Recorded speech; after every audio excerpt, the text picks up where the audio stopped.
Nagpapasalamat po ako sa mahal po ng Jesus, sa lahat po ng pagpapala na ibinigay niya sa amin. Last summer po, talaga pong andyan po na marami po kami napuntahan na krusada po ng mahal ang Panginoong Jesus sa iba't ibang dako po, sa Bohol, sa Visayas at sa Mindanao po. Talagang andyan po mami na mahal na hindi ba po karapat-dapat, isa rin po ako sa mga nag-a-assist sa bautismo. Talaga pong andyan po na akay-akay po namin yung mga baguhan na talagang hindi po makatayo, hindi po makaupo. Talagang after baptism sa unang dalangin ng mahal pastor, talagang instant po silang pinagaling ng mahal pa ng Jesus. Hallelujah, hallelujah, hallelujah. Pinapasalamatan ko rin po ang mahal pa ng Jesus sa patuloy niya pong paggabay sa amin, pagpala sa amin. Minsan po, ang beloved father ko po talagang last 3 months ago po tayo na nagkasakit po siya, bigla po siyang natumba. Akay ko po talaga siya. Mami naman, hindi ko po maintindihan kung ano po yung karamdaman na yun kasi tuwing alas 12 po ng tanghali po, talagang nandiyan po sa init po ng panahon, pero siya po, giniginaw talaga siya, nag-chill po siya. Tapos pag sobrang lamig naman po, naiinitan po siya, opposite po yung epekto ng klima sa katawan po ng beloved father ko. Alam niyo, mami na mahal, talaga pong dumating ba, hindi ko na po alam kung anong gagawin ko. Parang sabi ko po sa mahal po ng Jesus, mahal po Panginoon, kayo na pong bahala sa buhay ng beloved father ko dahil hindi ko na po kayang nakikita po siyang nahihirapan. Pero hindi pa rin po ako nawala ng pag-asa dahil andyan po ang pangako ng mahal na Panginoon. Yes. Hallelujah. Nanalangin po ako ng taimtim kong iboto sa pusong kapatawan sa mahal na Panginoon. Sa unang dalangin po ng mahal na pastor, talaga po, sabi ko, mahal na Panginoon, kung ano pong kalooban mo yun po ang masusunod po, mahal na Panginoon. Alam niyo, mami, naman na patunayan ko, where my strength ends, the grace of the Lord begins po talaga. Hallelujah. Yes. Nung sinabi ko lang po, din sa mahal na Panginoon, paubaya ko na po sa iyo lahat. Kinabukasan po, pinagaling po niya yung beloved father ko. Amen. Salamat po sa Praise prayer God, na Lord. ating beloved pastor, talaga, beloved preachers, talaga pong nagkamtan po ng beloved father kong recovery niya noon, mami na mahal, bilang pasasalamat sa mahal po ng Jesus. Mag-aanit po ng papuri ko.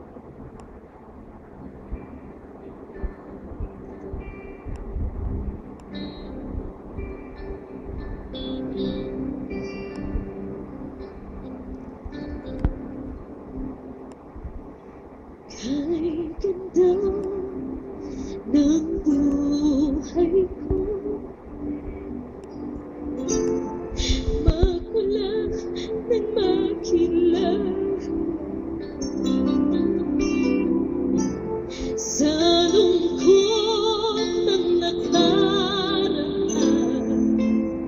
Ngayon naging masaya. Salamat po, Panginoon. At tulad ko ay ibigin mo. Nilinis at inako mo lahat ng sala ko. Hindi ko kayang kabayaran ang iyong pagmamahal. Sa tulad ko, lukalaman.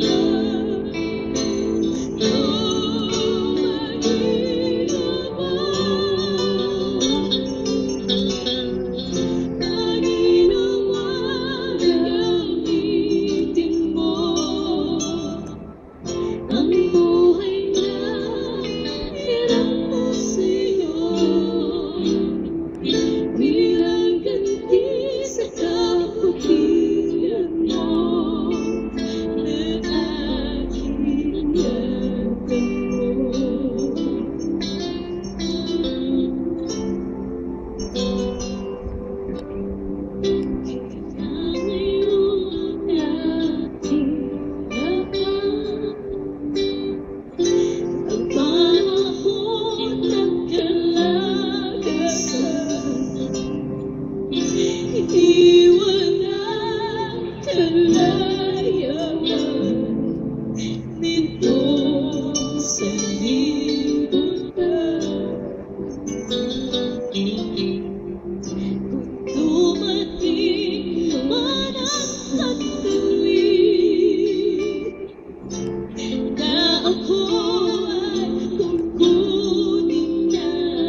Tulad mo kalaman o Panginoon,